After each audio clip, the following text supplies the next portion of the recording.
हाँ मुआरो पुट खे ॾे थो न। हाँ बाबा सही आहे कचहरी कंदासीं हिन सां असांजे ॻोठ जो आहे।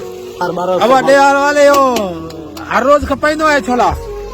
बाबा हाँ घणो कमाईंदो महीने में तकरीबन बचत घणो थींदो थी? महीने में 40-45 थे तो। अच्छा नौकरी में फायदो ना है, रोजी में पंहिंजे में फायदो आहे बाबा। पोइ कुझु वरितो बि अथई या बस सिर्फ खाए खपाए छॾींदो? गंजा बाबा वशेर गाबी वरितो मां हिन रोज़ीअ मां। अच्छा ॿियो? गंजा शुक्र अला साईं जो। वांदे में कुछ भी ना है, नौकरी में भी फायदो ना है। नौकरी छो न वरितई? नौकरी में मज़ो न हुयो बाबा।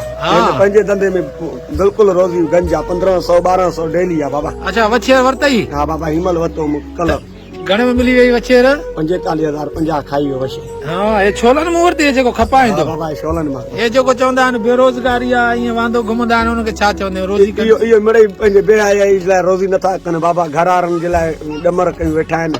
रोज़ी गंजा 1200-1300 रुपया बाबा। अगरि छोला खपाए बि त बि 1200-1300 खपाए बाबा। 1200-1000 रुपयो डेली पंहिंजो बचत थींदो आहे। माना असांजे सिर्फ़ु ॻोठ में खपाईंदो आहे, शहर में बि न आहे। शहर वॾो हूंदो आहे उते बि न, मतलब के हिते ॻोठ में असांजे ॻोठ में हर क़िस्म जी सहूलियत आहे। हिते मिसाल हे छोला थो खपाए, परते वरी हे भाऊ आहे इहो फुला बुला खपाईंदा। मामू तूं किथां आयो आहे? मां लालू जो आहे। पोइ हिते रोज़ी वोज़ी थींदो थी? हाँ माण्हू विढ़ंदा त न अथई नी तुंहिंजा? कीअं सुठा हलंदा आहिनि कीअं तुसां?